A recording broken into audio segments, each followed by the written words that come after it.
Specialist Marcus Hale had pulled the night shift at Fort Calder for almost 2 years, and in that time he had learned the particular silence of a military base after midnight. It was not the silence of an empty place. It was the silence of a place that was technically full of people who had simply gone quiet, sleeping in barracks, dozing in guard booths, the machines humming on in rooms no one was watching. Fort Calder sat in a stretch of high desert far from any town worth naming, and the wind out here had a way of finding every loose panel and every gap under every door and turning each one into a low constant note. Marcus liked the night shift. He liked the quiet. He had never been a man who needed company to feel comfortable, and the long hours walking the perimeter fence or sitting in the East Gate booth gave him time to think, which was more than most jobs offered. He did not know, on the night this story begins, that the quiet he loved so much was about to become the most dangerous thing in his life. Fort Calder was officially listed as a logistics and communications base, which was true in the way that a true thing can still hide a much larger truth underneath it. Marcus had heard the rumors every soldier hears about every base, the kind of rumors that get traded over bad coffee and dismissed as boredom talking. People said there were levels below the motor pool that went down farther than any motor pool needed to go. People said the engineers who worked down there wore badges no one else recognized and never ate in the main mess hall. Marcus had never had reason to care about any of it. His job was the fence line, the gates, the radio checks every hour on the hour. He was not cleared for whatever sat beneath sublevel 4, and in 2 years he had never once needed to be. That changed on a Tuesday night in late October, when the temperature dropped hard after sunset and the wind came down off the ridge sounding, for the first time in his memory, almost like a voice. It started small, the way these things almost always do. Marcus was walking his usual loop near the motor pool gate around 0200 hours when he heard his name spoken clearly, once, from somewhere behind the maintenance shed. He turned his flashlight toward the sound and found nothing, only the shed and the gravel and the dark shape of a parked transport truck. He told himself it was another soldier messing with him, or the wind doing something strange against the metal siding, and he kept walking. An hour later he heard it again, closer this time, his name spoken in a voice that sounded almost like his own voice, the way a recording of yourself sounds almost like you but not quite. He stopped walking and stood very still in the dark, listening, and for nearly a full minute he heard nothing at all, not even the wind. The silence felt deliberate. It felt like something had paused on purpose, waiting to see what he would do next. He reported it to the duty sergeant at the start of his next shift, expecting to be laughed at, which was more or less what happened. Sergeant Whitfield told him deserts did strange things to a man's ears late at night and that he should drink more water and worry less. Marcus accepted the answer because it was the kind of answer that let him keep his pride and go on with his job, but some part of him did not believe it, and that part of him grew a little louder over the following nights. The voice came back 3 more times that week, always near the motor pool, always saying his name and nothing else, until the 4th time, when it said something different. It said a number. It said sub-level 20, clear as anything, in a tone that was almost gentle, almost like an invitation, and Marcus stood frozen in the cold dark for a long time afterward, because as far as he knew, Fort Calder did not have 20 sub-levels. As far as he knew, it did not have more than 4. He began watching the motor pool more closely after that, not as part of his assigned duty but because he could not make himself stop. He noticed things he had walked past for 2 years without registering, a service elevator behind the vehicle bay marked only with a number plate that read sub 4 and nothing below it, a steel door beside that elevator with no handle on the outside at all, only a card reader that blinked a slow red light through the night. He told himself, more than once, that this was none of his business, that a man who asked too many questions about restricted areas on a military base tended to find his career ending faster than he wanted it to. He told himself this every night, and every night the voice found a new way to make the question harder to ignore. It began appearing in his dreams as well, not loud, not threatening, simply present, saying his name and that same number over and over, sub-level 20, sub-level 20, until the words lost their shape and became something closer to a heartbeat. The mind games, as Marcus eventually came to call them in his own head, grew stranger and more personal as the weeks went on. He began finding small details wrong in ways that made him doubt his own memory. A coffee mug he was certain he had left in the guard booth would be sitting on his bunk when he returned to the barracks. A photograph of his mother that he kept in his wallet would, for one terrible moment, show a face that was not his mother's face at all, only to look perfectly normal again the instant he blinked. He stopped mentioning these things to anyone after the first report was laughed off. He understood, somewhere underneath the fear, that a man who kept insisting his reality was being tampered with eventually stopped being a soldier with a problem and started being a soldier who was the problem. So he carried it alone, and the weight of carrying it alone made the nights feel longer than any night had ever felt before. One night in early November, walking his loop near the motor pool, Marcus saw a light flickering behind the high small window of the steel door beside the elevator, a window he had never noticed before because it had never once been lit. The light was not the color of any bulb he had seen on the base, a pale blue-green that pulsed slowly, almost like breathing. He stopped and stared at it for a long moment, and the light, as though aware of his attention, brightened once, sharply, and then went dark again. That same night, returning to the guard booth, he found a single word written in the dust on the window glass, a word he had not written and that no other soldier had reason to write, his own first name spelled correctly, and then, beneath it, the word down. He wiped it away with his sleeve and did not sleep again that night, sitting instead in the booth with his rifle across his knees, listening to the wind try out new and unfamiliar shapes against the metal roof. He requested a meeting with the base commander the following week, a meeting that took considerable effort to arrange given his rank, and when he finally sat across the desk from Colonel Anderson, he found he did not know how to explain what was happening to him without sounding exactly like the kind of man the colonel would want quietly reassigned. He chose his words carefully. He spoke of strange sounds near the motor pool, of a door he had never been briefed on, of lights that did not match any standard fixture. Colonel Anderson listened without expression for the length of the report, and then told him, in a voice that was careful in a way Marcus had not expected, that Sub-Level 4 was the lowest level cleared for general staff knowledge, and that anything Marcus believed he had seen beyond that was either a trick of fatigue or something he should forget entirely, for his own good. The phrase "for your own good" stayed with Marcus long after he left the office, because it was not the kind of phrase a commander used about wind noise and tired eyes. The voice grew bolder after the meeting, as though it had somehow known about the conversation and resented being discussed. It began speaking to him during the day now as well as at night, brief and quiet. A few words slipped into the silence between other sounds, the static crackle of his radio, the hum of the barracks lights. It told him things about himself that no one on the base should have known, small private memories from his childhood, the name of a dog he had owned at age 9, the exact words his father had said to him the day Marcus left for basic training. He understood, with a growing and specific horror, that whatever was speaking to him was not guessing at these details. It was retrieving them, the way a person retrieves a file from a drawer, calmly and completely, as though his entire life were a document it had already finished reading from cover to cover and was now simply quoting back to him for reasons of its own. He began to suspect that the thing speaking to him wanted something specific, not merely to frighten him, because pure fear would have served no purpose beyond cruelty, and this presence, whatever it was, did not behave like something interested in cruelty for its own sake. It behaved like something with a goal, patient and exact, narrowing his attention again and again toward the same small set of facts. The number 20. The steel door. The pale blue-green light. It occurred to him, lying awake in his bunk one gray morning after another sleepless night, that the voice might be trying to lead him somewhere on purpose, and that the real danger might not be the voice itself but whatever waited at the end of the path it was drawing. He decided that night that he would find a way past the steel door, not because the voice told him to, but because he had become certain that not knowing was now more dangerous than knowing. Getting access to the elevator took him another 2 weeks of careful effort, watching the maintenance schedule, learning the rotation of the few technicians who used the card reader, memorizing the rhythm of their comings and goings until he understood exactly when the area would be briefly unwatched.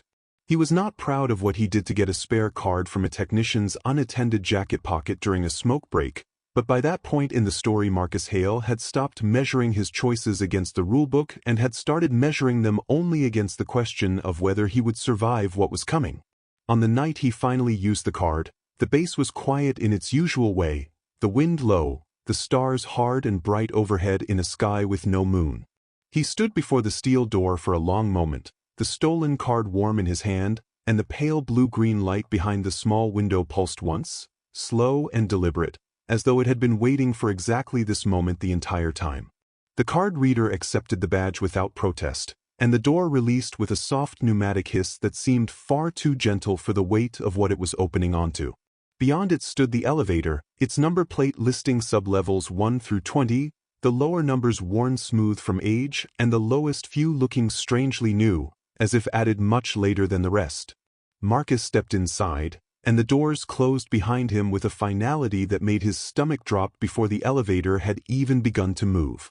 The descent took far longer than the short ride down to sub-level 4 should have taken. The numbers ticked past slowly on the small display, 4, 5, 6, and the air inside the elevator grew steadily colder, a cold that did not match anything Marcus understood about ordinary underground construction. By the time the display read 12, he had begun to hear, faintly through the elevator walls, a low rhythmic pulse, almost like breathing, almost like a heartbeat far too slow to belong to anything human. At sub-level 15 the elevator stopped without warning, the doors did not open, and the overhead light flickered twice before settling into a dim amber glow. Marcus stood with his rifle held ready, his back against the elevator wall, and the voice returned then, clearer than it had ever been, no longer slipping quietly into the silence between other sounds but filling the small space entirely, calm and almost warm, telling him he had done well to come this far and that the rest of the way would require him to leave some things behind. He asked, out loud, what things, and the voice did not answer in words. Instead the elevator's small interior light dimmed further, and for one disorienting moment Marcus saw, reflected faintly in the polished steel of the elevator door, not his own face looking back at him, but a face that was almost his, wearing an expression he had never once worn in his life. The elevator resumed its descent a moment later as though nothing had happened, and Marcus told himself firmly that he had imagined the reflection, exhaustion playing tricks behind tired eyes. He repeated this to himself several times, the way a man repeats a comforting lie he does not quite believe, and by the time the display read 18 he had stopped trying to convince himself of anything at all and had simply decided to keep moving forward no matter what his own eyes tried to tell him. The doors finally opened at sub-level 20 onto a corridor lit by the same pale blue-green glow he had seen through the window above, the light here far brighter, pulsing along strips set into the ceiling at slow, even intervals. The air smelled faintly metallic, almost sweet, and the low pulse he had heard through the elevator walls was now unmistakably a sound that breathed, deep and unhurried, coming from somewhere farther down the corridor. He stepped out of the elevator and the doors closed behind him immediately, far faster than they had at any level above, and when he turned to try the call button out of simple caution he found the panel beside the doors dark and unresponsive, as though the elevator itself had decided its job was finished. He was, in every practical sense, committed now to whatever lay ahead, and some calm professional part of his training settled over him at the realization, the part that had been trained to function clearly even when the situation around him had stopped making sense. The corridor stretched ahead in a long gentle curve, the walls smooth and seamless in a way that no ordinary military construction achieved, more like the inside of something grown than something built. Marcus moved forward slowly, rifle raised, and the voice spoke again, closer now, no longer requiring a radio or a wall to carry it, present in the air itself the way a smell is present in a room. It told him, in that same calm and almost gentle tone, that it had been waiting a very long time for someone willing to come this far on their own, and that most of the soldiers above had been trained too well to ever doubt the walls around them enough to look past them. It told him this as though it were a compliment, and Marcus found that more unsettling than any threat could have been, because it suggested an intelligence that valued his curiosity, that had cultivated it on purpose, the way a farmer might cultivate a particular crop for a particular harvest. He asked it directly what it was. The voice paused for a long moment before answering, and when it answered, it did not give him a name, only a description, calling itself a visitor who had been here far longer than any record on the base could show, longer than the base itself, longer perhaps than the building of any base anywhere on the surface above. The corridor opened into a wide chamber lit by the same slow pulsing light, and at the center of that chamber stood a structure unlike anything Marcus had ever seen, a tall curved column of some dark material that seemed to drink in the light around it rather than reflect it, etched with patterns that moved very slightly when he was not looking directly at them. The breathing sound was louder here, steady and enormous, and Marcus understood with a cold certainty that the sound was not coming from any machine. He stood at the chamber entrance for a long time, unwilling to step further in, and the voice told him gently that he had nothing to fear from the chamber itself, that the danger he should be most concerned about was not what stood before him but what had already begun to change inside his own mind during every conversation they had shared over the past several weeks. It explained, almost patiently, that the voice had never simply been speaking to him from outside. It had been reaching into the structure of his own thoughts and memories with each conversation, testing how much it could shift and rearrange before he noticed, learning the architecture of a human mind the way an engineer learns the architecture of a building before deciding which walls can be removed. It told him the dog from his childhood had not been retrieved from memory.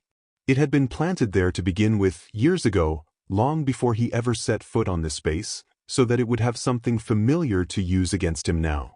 Marcus felt the floor of his own certainty give way beneath that single sentence more completely than anything else in this story had managed to do. If even his own childhood was suspect, then nothing in his memory could be trusted as solid ground, and the voice seemed to understand exactly how much that single doubt would cost him.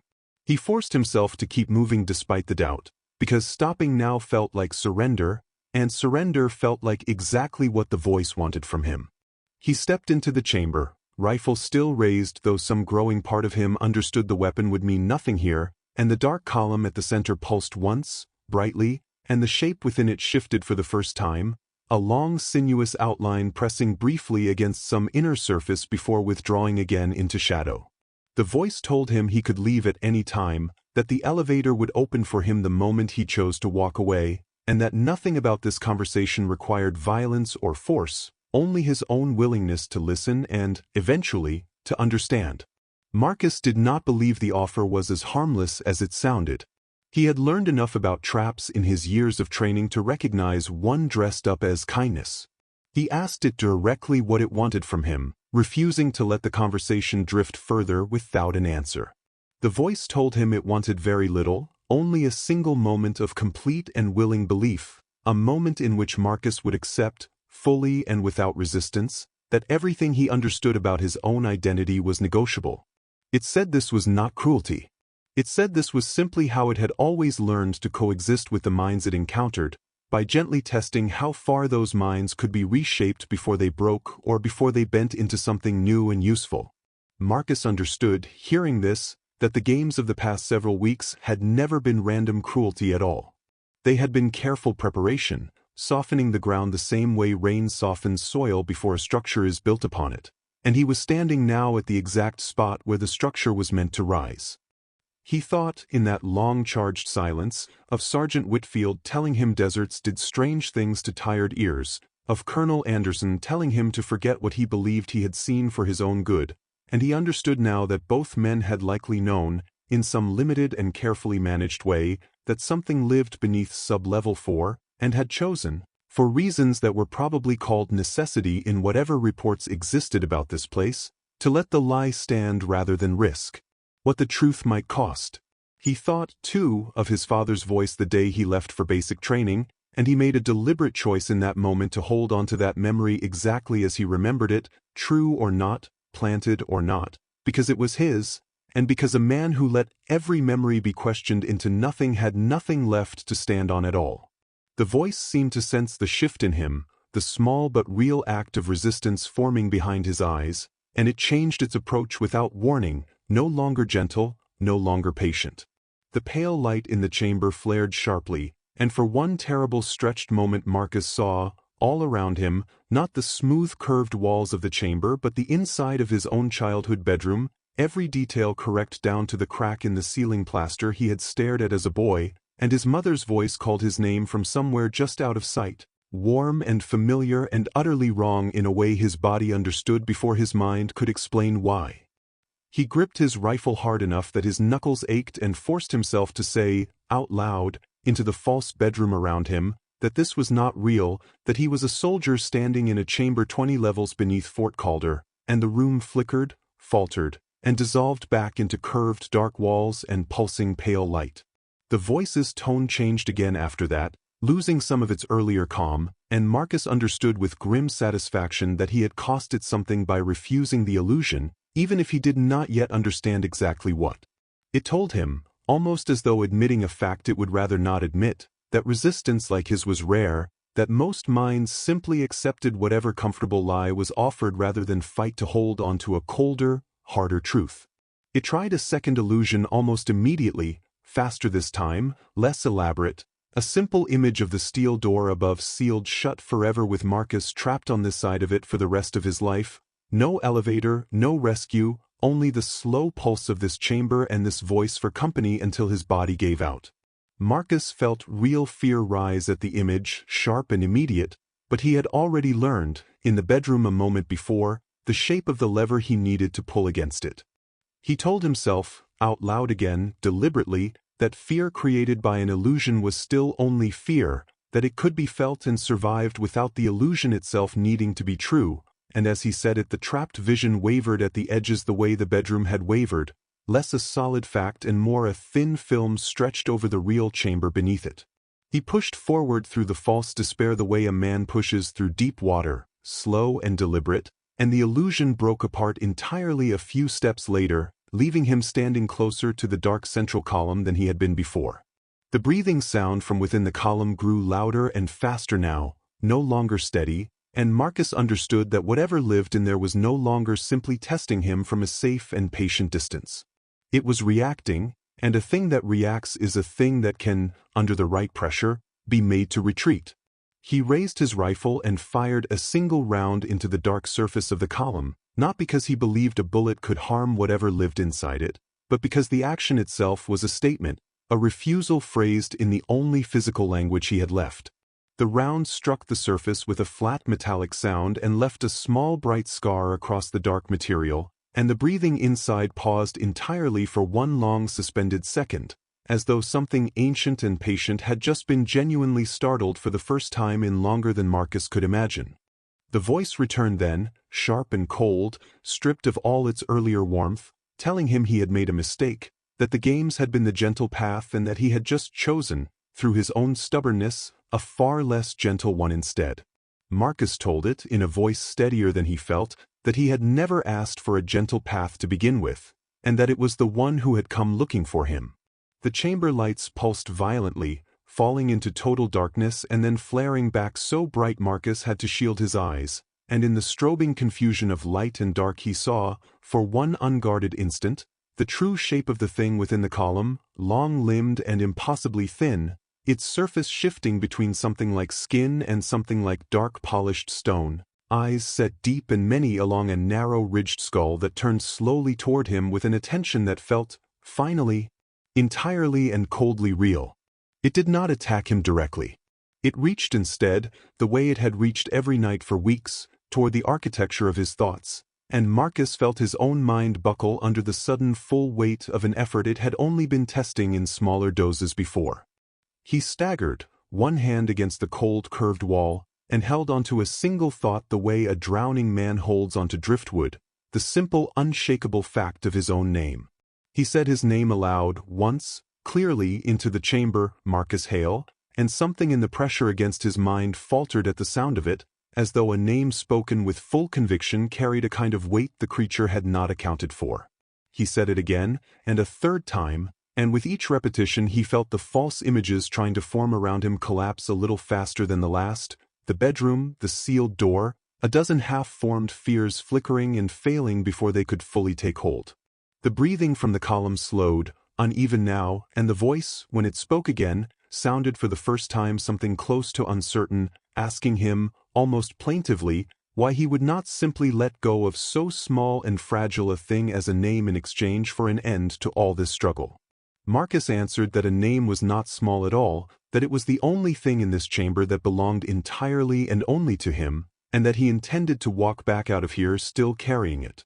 He backed slowly toward the corridor, rifle still raised, refusing to turn away from the column even for a moment, and the voice followed him with words rather than movement, offering one final bargain, a promise of forgotten memories restored and frightening nights ended if only he would stay a while longer. Marcus did not answer the offer at all. He had learned enough in this chamber to understand that answering was itself a kind of doorway, and he had no further interest in opening doors down here. He reached the corridor and turned, walking quickly now, not running, because running felt like the kind of fear the creature wanted from him, and behind him the breathing sound faded gradually back into the pulsing, quiet hum it had carried before he ever fired his weapon. The elevator doors, when he reached them, opened without resistance, as though the chamber far behind him had finally decided, for now, to let him go. The ascent felt shorter than the descent had, the numbers climbing steadily past 19, 18, all the way up to 4 without a single pause, and when the doors finally opened onto the familiar motor pool corridor above, Marcus stepped out into air that smelled of ordinary dust and machine oil instead of that faint metallic sweetness, and he had never in his life felt such simple relief at something so plain. He did not report what he had seen to Colonel Anderson, not because he feared being disbelieved, but because he understood now, with a clarity the games of the past weeks had never managed to give him, exactly why the colonel had told him to forget it for his own good. Some doors, once opened, did not need to be reopened for anyone else's benefit. He requested a transfer the following week, citing personal reasons, and it was approved without question, faster than any transfer request he had ever heard of moving through that office before. Marcus served out the rest of his enlistment at a quiet coastal installation 1,000 miles from the high desert, and in the years that followed he rarely spoke of Fort Calder to anyone, though he never fully stopped hearing, on certain still nights when the wind found a particular gap beneath a particular window, something that was almost his own name spoken just outside the range of certainty. He never went looking for the source of it again. He had learned 20 levels beneath a desert base that did not officially exist past its 4th floor, that some curiosity is worth surviving but never worth repeating. He kept one habit from that night for the rest of his life, a small private ritual he never explained to anyone who asked. On nights when sleep would not come easily, he would say his own name aloud once into the dark room, quietly, just to hear it spoken in a voice he knew, beyond any doubt, belonged entirely to him. If you liked this video, comment and let me know. I hope you enjoyed it. If you want to hear more, subscribe. I drop videos daily.